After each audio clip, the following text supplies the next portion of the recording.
दूसरा के परिवार, हाँ माता पिता हाँ अपना बच्चा में देखता है, ये करता है, वो करता है, दूसरे बच्चा ध्यान रखता है, वो करता है, वो करता है। ठीक है।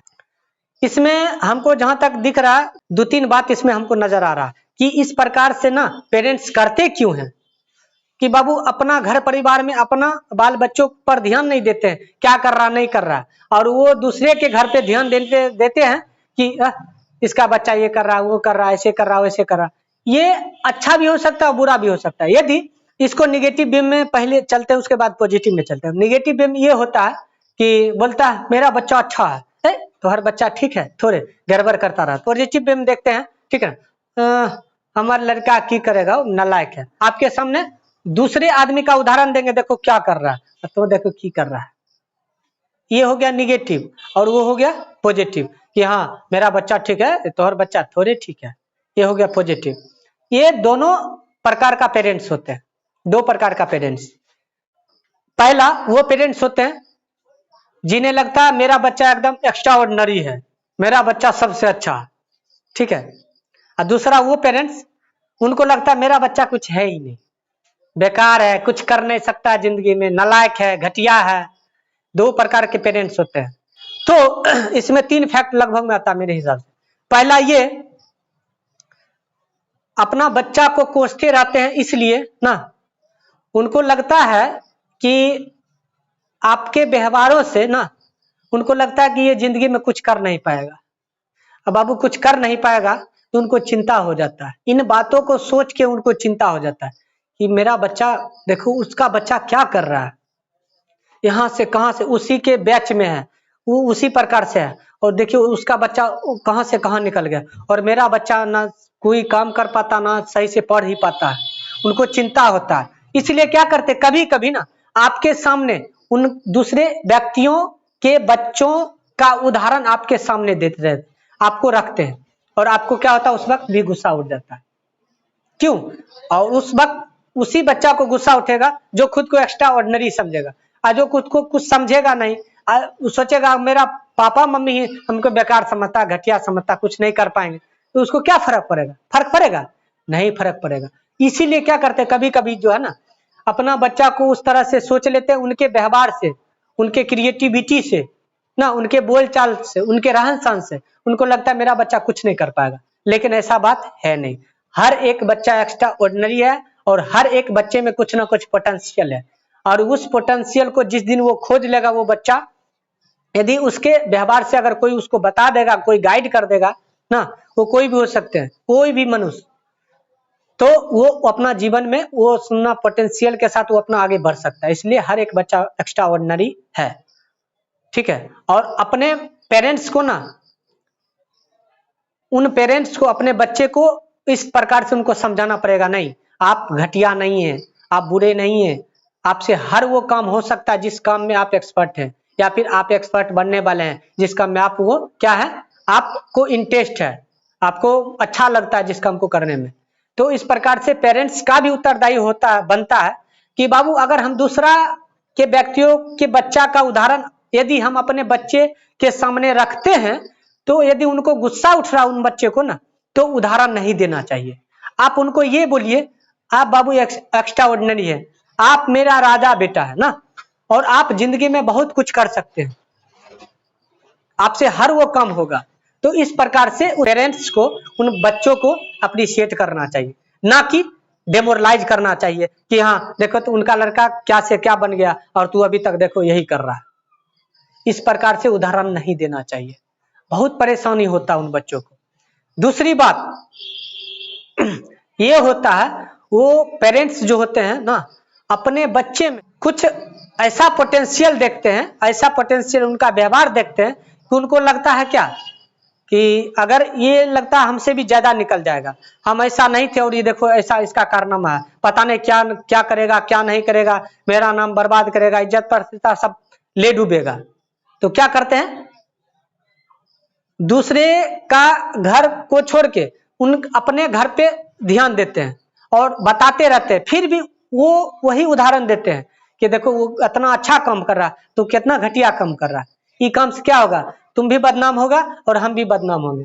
मतलब आपके कारनामे से वो अपने आप को भी बदनाम करने के चक्कर में अपना भी सम्मान खोने के बारे में बताएंगे और आपका भी सम्मान खोने के बारे में बताएंगे और आपके गलत कारनामे के बारे में बताएंगे। और उसके उदाहरण में ना, आपके तुलना में ना, वो किसी और व्यक्ति के घरों के बच्चे का उदाहरण आपके सामने देंगे कि वो अच्छा कर रहा है तो आप भी अच्छा कीजिए, ऐसा गड़बड़ मत कीजिए ना, आप भी बर्बाद हो जाइएगा और हमको भी बर्बाद कर दीजिएगा।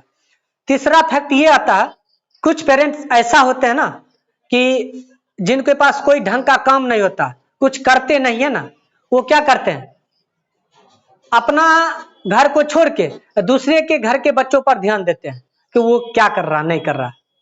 उनको अपना बच्चे के कामों से उनको कोई मतलब ही नहीं होता है। ठीक है, खाना खाया तो भी भला, नहीं खाना खाया तो भी भला, अच्छा करेगा तो भी भला। मतलब कुल मिलाकर ये होता है उन पेरेंट्स को कि अपना बच्चा का चिंता नहीं होता, चिंता किसका होता है, किसी दूसरे बच्चा का, जिस बच्चा से उनको कभी लाभ होने वाला है, कभी नहीं होने वाला, कभी तक देख नहीं सकता, 2 रुपया तक नहीं दे सकता, लेकिन क्या रहता है, दूसरे बच्चे पर ध्यान रहता है। अगर उतना ही ध्यान जितना ध्यान पड़ोसी के बच्चों पे रखते हैं, क्या कर रहा नहीं कर रहा, अच्छा किया बुरा किया, यदि उतना ध्यान अगर अपने बच्चे पर रखेंगे ना, तब बाबू वो बच्चा कहां से कहां निकल जाएगा पता भी नहीं चलेगा। तो जिनके पास बेहतर काम नहीं होता, समझदारी नहीं होती है, जिनके पास अथाह टाइम होता है, वही क्या करते हैं, अपना घर बार छोड़ के दूसरे के घर के बच्चों पर ध्यान देते हैं। लेकिन कुल मिला के पेरेंट्स को यह सोचना पड़ेगा कि अगर हमारा जीवन बेहतर बीत रहा है तो हम क्या करें, अपना बच्चों का भी जीवन बेहतर बनाने में थोड़ा उसको हेल्प कर दें, कोशिश कर दें, चाहे समय देकर या फिर रुपया देकर या फिर समझा बुझा के, ठीक है ना, चाहे सही नॉलेज दिलवा के। या फिर यदि हम जिंदगी में कुछ नहीं किए ना, तो बाबू ये जो हम बात बता रहे हैं, दूसरे बच्चों को बताने से बेहतर है हम अपने बच्चों को बताएं समय देकर। लेकिन परेशानी यहां पर है बाबू, जब आपका पेरेंट्स कुछ नहीं कर पाते हैं ना जिंदगी में ना, तो बाबू आजकल का बच्चा बहुत होशियार होता है, वो समझता है इनके बातों को हम क्या मानेंगे, ये अपने खुद जिंदगी में कुछ किए नहीं तो, और हमको बोलते बाबू ये करो वो करो, और हमको ब्लैकमेल इमोशनल करते हैं कि बाबू हम नहीं किए तो हम चाहते हैं आप करो।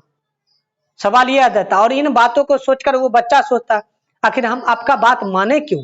अरे बाबू उनका बात आप इसलिए मानिए क्या कि वो आपका पेरेंट्स है, वो अपना जीवन के अनुभव से, अपना जीवन के सुख दुख से उनको पता समझ में आ चुका है कि जिंदगी बाबू जीना कितना कठिन है, इसलिए उनके बातों को सुनिए। ये मत सोचिए कि सक्सेस, कोई जरूरी नहीं है कि आप सक्सेसफुल व्यक्तियों के बातों को ही ना अपना दिमाग में रखिए, सोचिए समझिए। कभी कभी जो असफल व्यक्ति है ना, उनका भी बात सुन लेना चाहिए। सफल व्यक्ति के बातों को सुनकर आपको पता चलेगा व्यक्ति सफल कैसे होता है। तो बाबू जब आप हमेशा सफल व्यक्ति के बातों को सुनिएगा ना, तो आपको यही पता चलेगा कि सफल कैसे होता है। लेकिन जब आपका एक पैर जो है ना गड्ढा में जाएगा, जब आप सफल होइएगा, उस वक्त ना हड़बड़ा जाइएगा, घबरा जाइएगा, परेशान हो जाइएगा, दुख तकलीफ होगा, परेशानी होगा, उस समस्या से आप नहीं निकल सकते। लेकिन अगर असफल व्यक्ति का बातों सुनकर अगर आप रहते हैं, उनका भी बात सुनते हैं, तो उस वक्त आपके दुख के मोमेंट में ना उनके बातों जब याद आएगा तो वहां से निकलने का कोशिश कीजिएगा। तो बाबू कहीं ना कहीं जो सफल पेरेंट्स है वो भी और असफल पेरेंट्स है वो भी, उन दोनों का बात सुनना पड़ेगा। क्यों? क्योंकि वो आपका पेरेंट्स है, उनके पास ढेर सारा अनुभव है। ठीक है, अनुभव किनके पास है? जो बूढ़े बुजुर्ग हैं सो, जो आपसे जवान है सो, आपसे ज्यादा उम्र जी चुका है सो, और शक्ति किसके पास है? युवा के पास है, हम लोगों के पास है, जो युवा वर्ग है उनके पास। तो बाबू हम लोगों का जोश जुनून ना, हिम्मत साहस और बूढ़े बुजुर्ग का अनुभव दोनों को मिक्स कर देंगे, उनके बातों को सुन लेंगे, सफल और असफलता दोनों, तब बाबू कुछ भी करेंगे, किसी भी काम में हाथ लगाएंगे ना, एकदम बेड़ा पार हो जाएगा। ठीक है, इसलिए पेरेंट्स से गुजारिश है और उन बच्चों से गुजारिश है ना, उनको समझाना पड़ेगा। आप जितना टाइम दूसरे के परिवारों पर के बच्चों को समझाते हैं, अगर उतना अगर हमको समझा दीजिएगा तो आपका जीवन के साथ साथ हमारा भी जीवन धन हो जाएगा। और आपको जो सुविधा नहीं मिल रहा है वो सुविधा वो नहीं देगा, बल्कि हम देने वाले हैं। क्या है? क्योंकि हम आपका बच्चा है। तो इस प्रकार से दोनों का रिस्पॉन्सिबिलिटी बनता है, उन बच्चे का भी और उन बच्चे के पेरेंट्स का भी एक दूसरे से समन्वय बना के चलना पड़ेगा, सोचना पड़ेगा। और जब आप इस तरह से बात कीजिएगा, उसके पेरेंट्स को पता चल जाएगा कि अरे बाप, मेरा बच्चा कितना समझदार है और हम इसको बेवकूफ समझते थे। तो क्या करेंगे, जो दूसरे पर टाइम दे रहे थे ना, वो क्या करेंगे, अब आप पर टाइम देंगे। और जब आप पर टाइम देंगे, बात तो फिर वहीं पर आ जाएगा ना, आप सक्सेसफुल हो जाइएगा। तो क्या हो जाएगा, उन वक्त से खुद पर ध्यान रखेंगे, आप पर ध्यान रखेंगे, पूरा फैमिली पर ध्यान रखेंगे। और उनको क्या हो जाएगा, जब आप सक्सेसफुल होइएगा तो उस वक्त क्या होगा, उनको भी कुछ करने के लिए ना आप दे दीजिएगा। अगर फ्री छोड़िएगा तो जानता है, मतलब खाली दिमाग शैतान का घर। तो मतलब जिसके पास उस प्रकार का काम नहीं होता ना, वही क्या करते हैं, इधर उधर करते हैं और खुद पर ध्यान देते हैं, ना अपना परिवार पर ध्यान देते हैं, दूसरे के परिवार पर ध्यान देते हैं, दूसरे के परिवार के बच्चों पर ध्यान देते हैं। और इससे कुल मिला के उसके बच्चे को भी परेशानी है और उस बच्चे के पेरेंट्स को भी दिक्कतें हैं।